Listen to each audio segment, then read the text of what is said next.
नमस्कार मंडळी, तुमचे खूप खूप स्वागत आहे तन्वीज रसोई या यूट्यूब चॅनलमध्ये.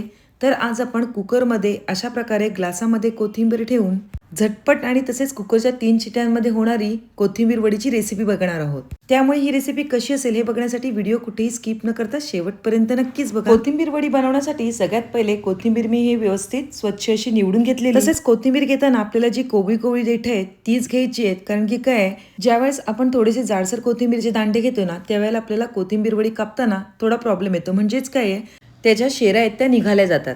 त्यामुळे आपल्याला घेताना कोवळी कोथिंबीर एकदम निवडून घ्यायची आहे. त्यानंतर आपण साफ करून घेतलेली जी कोथिंबीर आहे ती आपल्याला एका मोठ्या बाउलमध्ये पाणी घ्यायचे आणि स्वच्छ अशी धुवून घ्यायची आहे. 2 ते 3 मिनिटं कोथिंबीर पाण्यामध्ये ठेवल्यानंतर ती आपल्याला व्यवस्थित अशी वर खाली पाण्यामध्ये करून स्वच्छ अशी धुवून घ्यायची आहे. म्हणजे त्यामध्ये काही माती वगैरे लागलेली असेल तर ती सगळी निघून जाईल. आता कोथिंबीरमधले पाणी सगळे व्यवस्थित निथळण्यासाठी आपण हिला एका छोट्या परडीमध्ये ठेवणार आहोत. म्हणजे काय आहे, एक्स्ट्राचं जर पाणी असेल ते व्यवस्थित सगळं पडलं जाईल. तर या ठिकाणी सगळी कोथिंबीर काढून झालेली आहे. आता आपल्याला ही फॅन खाली अशीच परडीमध्ये ठेवून द्यायची आहे एक 5 मिनिटं. आणि 5 मिनिटं झाल्यानंतर आपण एक काम करायचं आहे, आपण ही एका सुती कपड्यावर व्यवस्थित अशी पसरवून घ्यायची आहे. म्हणजे त्याच्यातलं एक्स्ट्राचं जर पाणी असेल तर ते सुद्धा निघालं जाईल.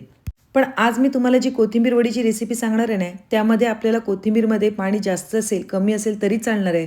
तरीसुद्धा आपली जी कोथिंबीर वडी आहे ती एकदम परफेक्ट अशी होणार आहे. मी वरून सुद्धा अजून एक सुती कपडा ठेवला आहे. म्हणजे काय, कोथिंबीरमधलं पाणी असेल ते सगळं व्यवस्थित असं सोक होईल. त्यानंतर आपल्याला आलं, लसूण, मिरची, जिरं आणि लिंब ह्याचं मस्तपैकी दगडी खलबत्त्यामध्ये छान असं वाटण तयार करून घ्यायचं आहे. तोपर्यंत आपण जी कोथिंबीर आहे ती एका बाजूला ठेवून देऊया. तर सगळ्यात पहिले मी दगडी खलबत्ता घेतलेला आहे आणि त्यामध्ये आलं, लसूण, मिरची आणि तसंच 1 चमचा एवढं जिरं घेतलेलं आहे. आता हे आपल्याला पाणी न घालताच पहिले व्यवस्थित असं ठेचून घ्यायचं आहे. मिक्सरमध्ये करण्यापेक्षा दगडी खलबत्त्यामध्ये जेव्हा आपण करतो ना तेव्हा त्याची जी चव आहे ती दुपटीने वाढते. त्यामुळे या ठिकाणी मी मिक्सरमध्ये न करता दगडी खलबत्त्यामध्ये केलेलं आहे. आता आपण जे घेतलेले लिंब आहे ते ह्यामध्ये पिळून घेऊया आणि थोडंसं चवीपुरतं मीठ सुद्धा घालून घेऊया. तर चवीपुरतं मीठ घालून घेतलेलं आहे. आता पुन्हा आपल्याला हे सगळं बॅटर आहे ते व्यवस्थित असं खलबत्त्यामध्ये छान असं व्यवस्थित मिक्स करून घ्यायचं आहे. तर या ठिकाणी आपला मस्तपैकी छान असा खरडा तयार झालेला आहे. आता हे बाजूला ठेवून देऊया. त्यानंतर आपली कोथिंबीर ही व्यवस्थित अशी सुकली गेली आहे. तर आता ही आपण व्यवस्थित अशी कापून घेऊया. या ठिकाणी कोथिंबीर जाडी किंवा बारीक कशी कापली तरी चालणार आहे, पण शक्यतो बारीक असेल तर बरं. तर सर्व कोथिंबीर आपण अशाच प्रकारे कापून घेऊया. तसेच तोपर्यंत तुम्ही सांगा, तुम्ही आपल्या चॅनलला सबस्क्राईब केलं की नाही. जर सबस्क्राईब केलं असेल तर ठीकच आहे, आणि जर सबस्क्राईब केलं नसेल तर पटकन सबस्क्राईब करा आणि तसेच बाजूला असलेल्या बेल आयकॉनवर प्रेस करायला विसरू नका. म्हणजे असेच साधे, सोपे, खमंग आणि चविष्ट रेसिपी तुम्ही नेहमी बघू शकाल. तर या ठिकाणी बोलता बोलता आपली जी कोथिंबीर आहे ती सगळी व्यवस्थित अशी कापून झालेली आहे.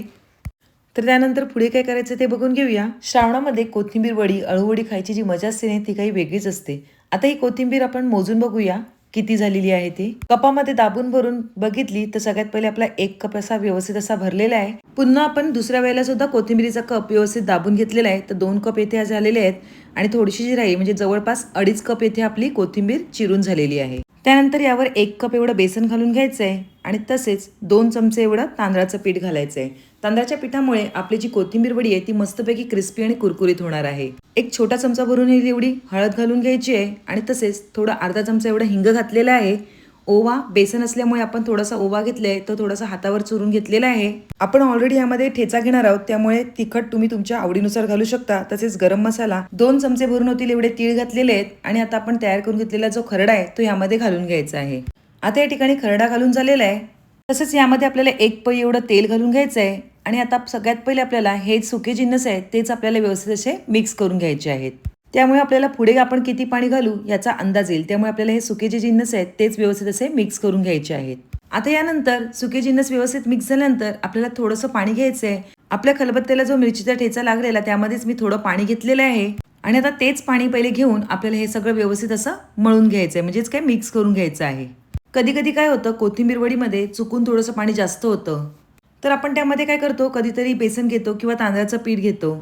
पण आज आपण या ठिकाणी पाणी कमी होऊ देत अगर जास्त होऊ दे कोणत्याही कंडिशनला असले तरी पण आपण ज्या ट्रिकने ग्लासामध्ये कोथिंबीर वडी करणार आहोत त्यामुळे आपली जी कोथिंबीर वडी आहे ती एकदम परफेक्ट अशी तयार होणार आहे. कोथिंबीर वडी शिजताना सुद्धा एकदम परफेक्ट अशी शिजणार आहे आणि शिवाय आपण जेव्हा त्याच्या स्लायसेस म्हणजे आपण जेव्हा कापून घेतो त्यावेळेला सुद्धा कोथिंबीर वडी एकदम परफेक्ट अशी कापली जाणार आहे. ते तुम्हाला पुढे आता समजणारच आहे. तर या ठिकाणी आपलं परफेक्ट कन्सिस्टन्सीचं पीठ व्यवस्थित असं मळून झालेलं आहे. आता यानंतर आपलं पीठ व्यवस्थित मळून झाल्यानंतर आपल्याला याचे 2 भाग करून घ्यायचे आहेत. तर आपण या बॅटरचे 2 व्यवस्थित असे गोळे करून घेऊया. आता या ठिकाणी गोळे करताना जर आपल्या हाताला पीठ थोडंसं चिटकत असेल तर तुम्ही या ठिकाणी तेलाचा वापर केला तरी चालणार आहे. तर येथे आपला पहिला गोळा झालेला आहे, त्याचप्रमाणे आपल्याला दुसरा सुद्धा गोळा आहे तो व्यवस्थित असा राऊंड करून घ्यायचा आहे.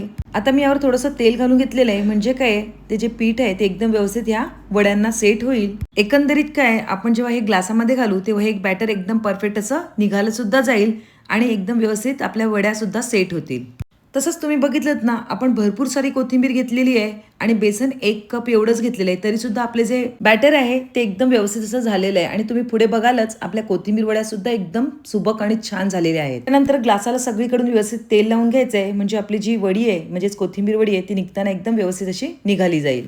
तर दोन्ही ग्लासांना मी ऑइल स्प्रे करून घेतलेलं आहे आणि जो आपला ब्रश आहे त्याच्याने व्यवस्थित असं सगळीकडे पसरवून घेतलेलं आहे. आता या ठिकाणी ग्लासामध्ये भरेपर्यंतच्या आपल्या सगळ्या स्टेप व्यवस्थित झालेल्या आहेत. आता आपल्याला या कोथिंबीर वडीवर थोडे तीळ घालून घ्यायचे आहेत. तीळ जास्त असल्यामुळे जी आपली कोथिंबीर वडी आहे ती अजून छान होईल, त्यामुळे मी या ठिकाणी थोडे तीळ घालून घेतलेले आहेत. आणि मी व्हिडिओमध्ये दाखवते त्याप्रमाणे आपल्याला सगळीकडून व्यवस्थित असे तीळ दोन्ही आपल्या बंडल्सला लावून घ्यायचे आहेत. तर या ठिकाणी आपले प्रॉपर असे रोल तयार झालेले आहेत. आता ह्या ज्या आपण तेल लावलेल्या ग्लासाला ह्यामध्ये आपण हे रोल घालून घ्यायचे आहेत. तर दोन्ही ग्लासांमध्ये आपले जे रोल आहेत ते एकदम व्यवस्थित असे बसले गेलेले आहेत. आता या ठिकाणी सगळं बॅटर व्यवस्थित भरून झाल्यानंतर आपण वरून सुद्धा थोडेसे तीळ घालून घेणार आहोत. तर दोन्ही ग्लासांमध्ये थोडे थोडे तीळ घालून घेतलेले आहेत. त्यानंतर गॅसवर आपल्याला कुकर ठेवून घ्यायचं आहे आणि त्यामध्ये पाणी घालून घ्यायचं आहे. पाणी घालून झाल्यानंतर आपल्याला त्यामध्ये एक स्टँड ठेवून घ्यायचं आहे आणि त्यानंतर आपण करून घेतलेले जे कोथिंबीर वडीचे ग्लास आहेत ते यामध्ये ठेवून घ्यायचे आहेत. ग्लास व्यवस्थित ठेवून झाल्यानंतर आपल्याला कुकरच्या 3 शिट्ट्या काढून घ्यायच्या आहेत आणि त्यानंतर आपल्या परफेक्ट अशा कोथिंबीर वड्या तयार सुद्धा होणार आहेत. नॉर्मली टोपामध्ये पाणी ठेवल्यानंतर थोडासा वेळ लागतो, पण कुकरमध्ये वाफ ही लवकर जमा होते आणि शिट्ट्या सुद्धा लवकर होतात, त्यामुळे आपल्या कोथिंबीर वड्या सुद्धा अगदी पटकन अशा शिजणार आहेत. तर या ठिकाणी बोलता बोलता काही मिनिटातच आपल्या कुकरच्या 3 शिट्ट्या सुद्धा झालेल्या आहेत. आता कुकरच्या 3 शिट्ट्या झाल्यानंतर आपल्याला कुकर व्यवस्थित असा थंड होऊन द्यायचा आहे आणि सगळी वाफ निघाल्यानंतर आपल्याला त्यानंतरच कुकर खोलून घ्यायचं आहे आणि इथे आपण चेक करून घेऊया की आपली कोथिंबीर वडी ही प्रॉपर शिजली की नाही. तर इथे ग्लासामध्ये सुरी घातल्यानंतर आपली सुरी ही एकदम प्रॉपर व्यवस्थित येते, म्हणजे आपली जी कोथिंबीर वडी आहे ती एकदम छान अशी शिजली गेलेली आहे, तुम्ही इथे बघू शकता. त्यानंतर एक 5 ते 10 मिनिटं आपले हे जे ग्लास आहेत ते व्यवस्थित असे थंड होऊन द्यायचे आहेत आणि त्यानंतरच आपल्याला हे काढून घ्यायचे आहेत. एक 5 ते 10 मिनिटानंतर आपण बघून घेऊया येथे आपल्या कोथिंबीर वड्या कशा झाल्या आहेत त्या. वाव, एकदम परफेक्ट असं आपल्या ग्लासातलं बॅटर निघालं गेलेलं आहे आणि अजिबात सुरी वगैरे फिरवण्याची गरज सुद्धा लागलेली नाही आहे. एकदम परफेक्ट इथे आपल्या कोथिंबीर वड्या छान अशा तयार झालेल्या आहेत. यानंतर आता आपल्याला याचे छोटे छोटे स्लायसेस करून घ्यायचे. तर आपण ह्या व्यवस्थित अशा कापून घेऊया. कोथिंबीर वडी कापल्यानंतरच तुम्हाला समजलं असेल की आपली कोथिंबीर वडी किती एकदम परफेक्ट अशी तयार झालेली आहे. तर सर्व कोथिंबीर वडी अशाच प्रकारे आपण कापून घेतलेल्या आहेत, तुम्ही इथे बघू शकता. तुम्हाला ज्याप्रमाणे लहान मोठा आकार पाहिजे त्याप्रमाणे तुम्ही येथे ही वडी आहे ती कापून घेऊ शकता. आता मी गॅसवर पॅन ठेवलेला आहे आणि त्यामध्ये तेल घालून घेतलेलं आहे. तेल छान गरम झालं की आपण कापून घेतलेल्या ज्या कोथिंबीर वड्या आहेत त्या आपल्याला ह्या तेलामध्ये घालून घ्यायच्या आहेत. तर सर्व कोथिंबीर वड्या मी या तेलामध्ये घालून घेतलेल्या आहेत. बघितलेत ना, अजिबात काही झटपट आणि खटपट करायची गरज नाही आहे. जरी पाणी जास्त झाले कोथिंबीर वडीमध्ये तरीसुद्धा हे जे बॅटर आहे ते एकदम परफेक्ट असं ग्लासांमध्ये सेट होतं आणि आपल्या ज्या कोथिंबीर वड्या आहेत ते एकदम परफेक्ट अशा तयार होतात. या ठिकाणी तेलामध्ये घातल्या लगेचच आपल्याला या ज्या कोथिंबीर वड्या आहेत त्या पलटून घ्यायच्या नाही आहेत. त्या व्यवस्थित एका साईडने खरपूस भाजल्या म्हणजे तळल्या गेल्या की त्यानंतरच आपल्याला त्या पलटून घ्यायच्या आहेत. आणि इकडे दोन्ही बाजूने पण छान अशा तळून घेतल्यानंतर तुम्ही इथे बघू शकता आपल्या ज्या कोथिंबीर वड्या आहेत त्या एकदम छान अशा तयार झालेल्या आहेत. त्यांच्या खुसखुशीतपणा आणि तसेच कुरकुरीतपणा बघितल्यानंतर तुम्हाला नक्कीच ह्या ज्या कोथिंबीर वड्या आहेत त्या खूपच आवडणार आहेत. अशाच प्रकारे आपण आपली दुसरी बॅच सुद्धा या तेलामध्ये घालून घेणार आहोत. पहिल्या कोथिंबीर वड्यांसाठी टाकलेलं तेल त्यामध्येच आपल्या ज्या ह्या कोथिंबीर वड्या आहेत ते एकदम अशा व्यवस्थित अशा सेट झालेल्या आहेत. दिसायलाच एवढ्या भारी दिसत आहेत ना, आणि खरंच मी त्यांचा तुम्हाला कुरकुरीतपणा दाखवते. तर नक्कीच ह्या श्रावणामध्ये तुम्ही सुद्धा तुमच्या घरी अशा प्रकारे ह्या ज्या कोथिंबीर वड्या आहेत त्या नक्कीच करून बघा. तुम्ही याचा कुरकुरीतपणा ऐकू शकता. एकदम छान अशा कुरकुरीत येथे आपल्या कोथिंबीर वड्या तयार झालेल्या आहेत आणि चवीला सुद्धा एकदम भारी अशा ह्या आपल्या कोथिंबीर वड्या तयार झालेल्या आहेत. तसेच कोथिंबीर वडी आतून सुद्धा एकदम परफेक्ट अशी शिजली गेलेली आहे. तुम्हाला एक कोथिंबीर वडी मी तोडून दाखवते. एकदम छान अशा परफेक्ट आपल्या कोथिंबीर वड्या येथे तयार सुद्धा झालेल्या आहेत. जर तुम्हाला माझी आजची रेसिपी आवडली असेल तर तुम्ही कोणत्या शहरामधून बघताय हे नक्कीच मला कळवा. तसेच तुम्हाला माझी आजची ही रेसिपी आवडली असेल तर पटकन एक लाईक करा आणि तसेच तुमच्या फ्रेंड्स आणि रिलेटिव्हसोबत आपली ही लिंक शेअर करायला अजिबात विसरू नका. पुन्हा एक नवी रेसिपी घेऊन येऊया. तोपर्यंत बाय बाय. थँक्यू.